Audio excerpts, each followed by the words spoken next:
ہم اتنے عرصے سے گناہ کرتے چلے آ رہے ہیں، کیسے معافی ہو؟ کیسے ممکن ہے؟ کیسے چھٹکارا ملے گا؟ ایسے لوگوں کے لیے، ان کے اطمینان کے لیے، ان کی دلجوئی کے لیے، ان کی تسلی کے لیے یہ آیت عظیم ترین آیات میں سے قرآن مجید۔ قل یا عبادی الذین اسرفوا علی انفسہم، اے نبی کہہ دیجئے، اے میرے وہ بندو جنہوں نے اپنی جانوں پر ظلم کیا ہے، ظلم اٹھایا ہے، زیادتی کی۔ تم اگر گناہ کرتے رہے ہو تو اپنی جان پر ظلم کیا ہے، میرا تو کچھ نہیں بگاڑا۔ اللہ تو غنی ہے، اس کی تو سلطنت میں کوئی کمی نہیں آتی۔ ایک حدیث قدسی میں الفاظ آئے ہیں، میرے بندو اگر تم سب کے سب، اولکم و آخرکم و انسکم و جنکم، تمام انس و جن اور اولین سے لے کر آخرین تک کسی بدترین انسان جیسے فاسق و فاجر ہو جائیں، سب ابلیس بن جائیں، تب بھی میری سلطنت میں کوئی کمی نہیں۔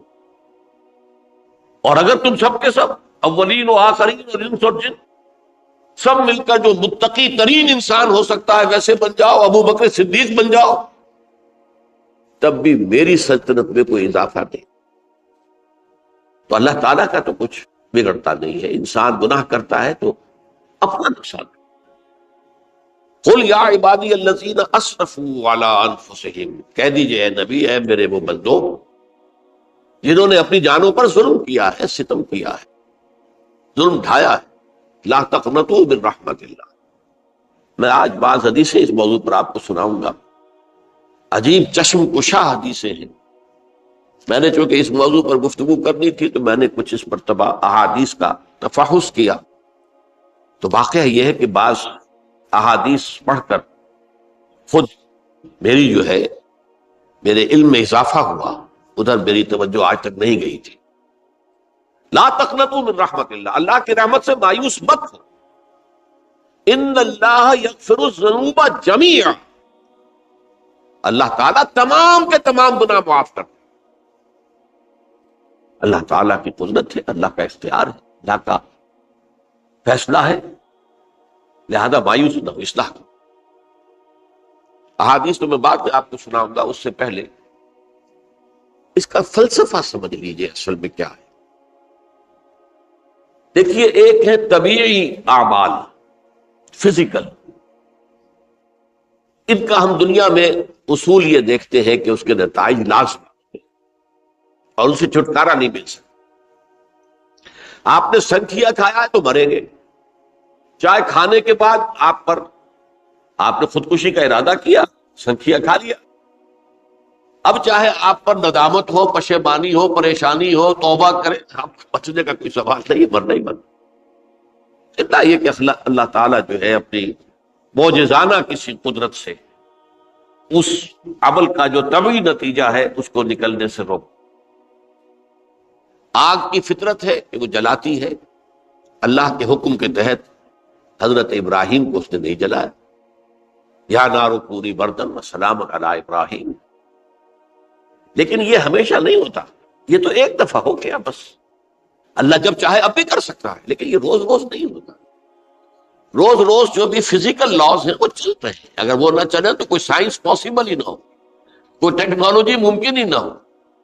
یہ تو ان فزیکل کیمیکل لاز جو ہے ان کا دوام ہے کہ جس کی وجہ سے یہ ساری سائنس اور ٹیکنالوجی اب کہاں سے کہاں پہنچ رہی ہے کہ عروج آدم خاکی سے انجم سے ہمیں جاتے ہیں کہ یہ ٹوٹا ہوا تارا کہیں بہی کا عامل نہ بن جائے۔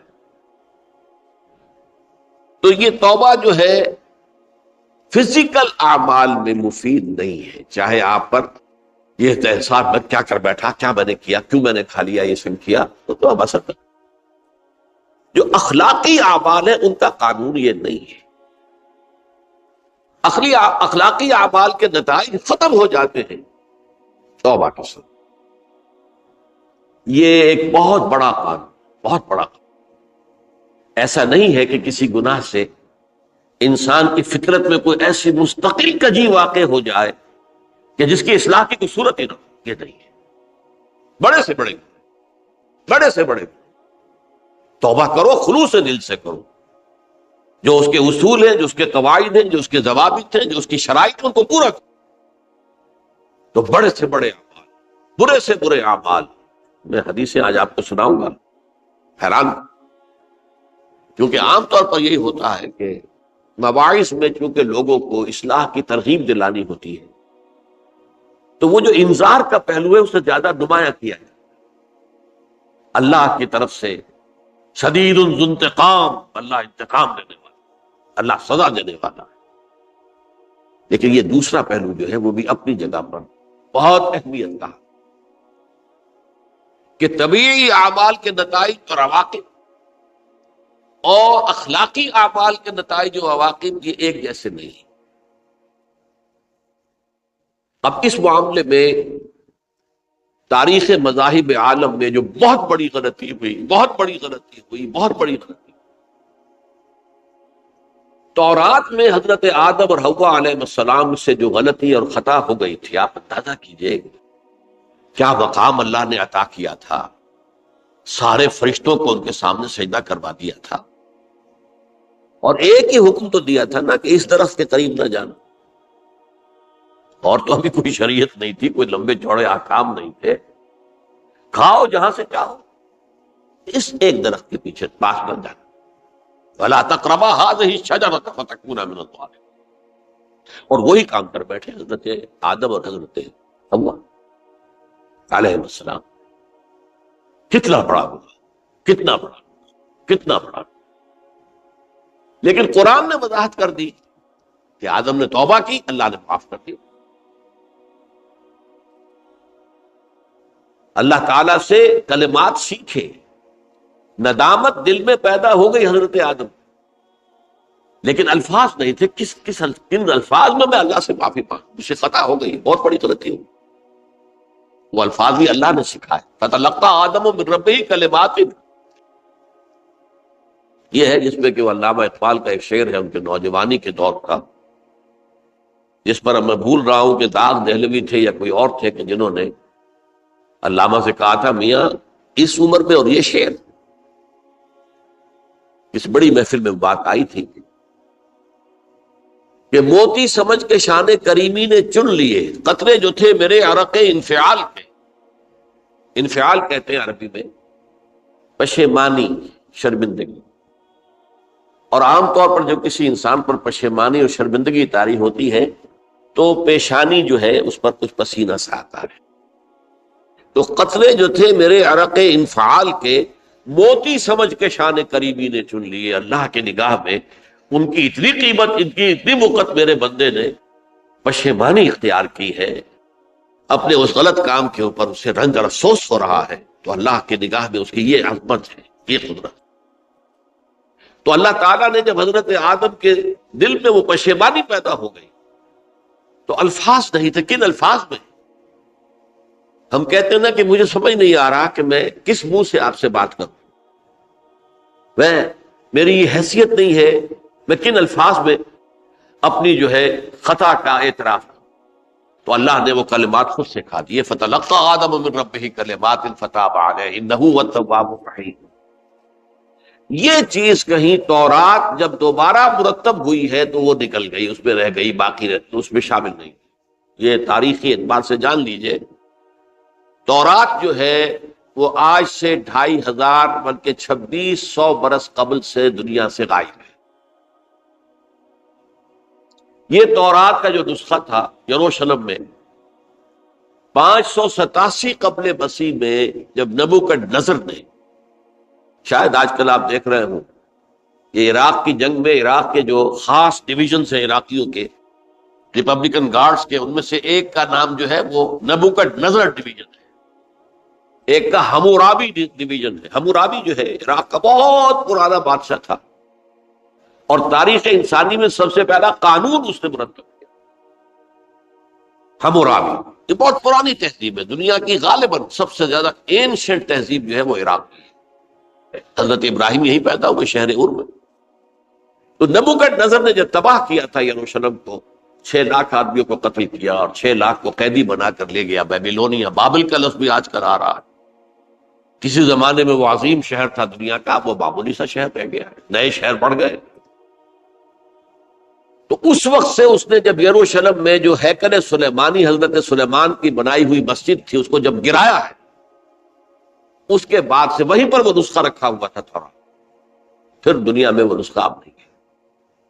یہودیوں کا کہنا ہے کہ موجود ہے مسجد اقصی کے نیچے، وہ جب اس نے گرایا تھا تو جو نیچے تہخانے تھے وہ نہیں گرے تھے، وہ محفوظ رہے تھے، اوپر ملبہ آ گیا، اور وہیں پر وہ تورات اور وہ تابوت سکینہ جس میں حضرت موسیٰ کا عصا بھی رکھا ہوا ہے اور بہت سے وہ من اور سلوہ کے بھی کچھ نمونے رکھے ہوئے ہیں، وہ تابوت سکینہ اس کا قرآن مجید میں سورہ بقرہ میں ذکر ہے، وہ بھی موجود ہے، اور جو ربائی وہاں اس وقت تھے ان کے علماء، ان کی لاشیں بھی وہاں پڑی ہوئی ہیں، وہ جب ہم کھدائی کریں گے تو دنیا میں سامنے آ جائے۔ لیکن بہرحال اس وقت جو مجھے کہنا تھا وہ یہ کہ چونکہ اصل تورات اس وقت گم ہو گئی، 150 سال کے بعد اسے پھر یادداشتوں سے کچھ مرتب کیا گیا تو اس میں غلطیاں پیدا ہو، اب انسانی یادداشت کا معاملہ آ گیا۔ انہی میں سے ایک بڑی غلطی یہ ہوئی، اومیشن یہ ہوئی کہ حضرت آدم نے جو توبہ کی اور اللہ نے قبول فرما لیا، اس کا ذکر اس میں نہیں۔ اس سے نتیجہ عیسائیوں نے کیا اختیار کیا کہ وہ اوریجنل سن کہتے ہیں اسے، وہ جو ابتدائی گناہ تھا عظیم جو ہمارے جد امجد آدم سے سرزد ہوا تھا، اس گناہ کا اثر جو بھی بچہ نسل آدم میں پیدا ہوتا ہے وہ لے کر آتا ہے۔ یہ زمین و آسمان کا فرق ہے۔ اسلام کے نزدیک ہر بچہ جو پیدا ہوتا ہے وہ معصوم ہے، بلکہ مسلم ہے۔ کل مولود یولد علی الفطرہ، جو بھی بچہ پیدا ہوتا ہے وہ فطرت اسلام پر پیدا ہوتا ہے۔ وَأَبَوَاهُ يُهَوِّدَانِهِ أَوْ يُمَجِّسَانِهِ أَوْ يُنَصِّرَانِهِ، یہ تو والدین ہیں اس کے جو اسے مجوسی یا عیسائی یا یہودی بنا لیتے ہیں، ورنہ وہ تو مسلمان ہوتا ہے، فطرت کی کلین سلیٹ لے کر آتا ہے۔